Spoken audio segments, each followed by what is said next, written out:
શું તમારી પાસે 10 રૂપિયાની નોટ કે સિક્કા છે? જો હોય તો સાચવીને રાખજો, કારણ કે ગીર સોમનાથના કોડીનારમાં એક અજીબ સમસ્યા સર્જાઈ છે। છેલ્લા કેટલાક સમયથી અહીં 10ના સિક્કા અને નોટોની ભારે અછત વર્તાઈ રહી છે, જેના કારણે વેપારીઓ અને પ્રજા ત્રાહિમામ પોકારી ઉઠ્યા છે। કોડીનાર શહેર અને તાલુકાભરમાં વેપારીઓ અને ગ્રાહકો વચ્ચે દરરોજ માથાકૂટ જોવા મળી રહી છે। તેનું કારણ છે માત્ર 10 રૂપિયા।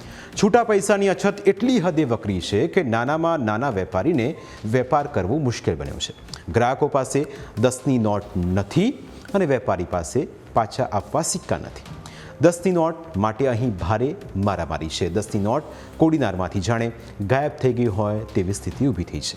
સ્થિતિ એવી ઊભી થઈ છે કે હવે 10ની નોટ જો કોઈની પાસે પડી હોય તો પણ તે બીજાને આપવા તૈયાર નથી, કેમ કે તેને પણ ડર છે કે ક્યાંક 10ની નોટ નહીં મળે।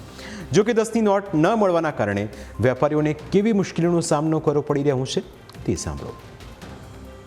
પરિસ્થિતિ એટલી જ છે કે ભાઈ 10ની નોટો બહુ ઓછી આવે છે, ઓછા પ્રમાણમાં, એટલે બહુ ઓછા પ્રમાણમાં। 10ના સિક્કા વચમાં તો કોઈ લેતા જ નહોતા, હમણાં ચાલવા માંડ્યા કે 10ના સિક્કા બેંકમાંથી ગામડાવાળા લોકો લેવા માંડ્યા છે, પણ પહેલાં તો એ લોકો પણ લેતા નહીં ને બહુ બેંકમાં જાય તો એમ કહી દે કે ઉપરથી આવતી જ નથી બેંક। નોટો માટે શું કરવું પડે કે ગ્રાહકને એમ કહેવું પડે કે ભાઈ તમે અડધા પૈસા કાં તો માલ વધારે લઈ લો, કાં તો ઓછા પૈસા આપો, 10 રૂપિયા, 60 રૂપિયાના 4 પકોડા આવે મારે, તો હવે 10 રૂપિયા ઓછા લેવા પડે। 50ની નોટ હોય તો બીજી વખતે આપી જાજો એમ કહેવું પડે અમારે।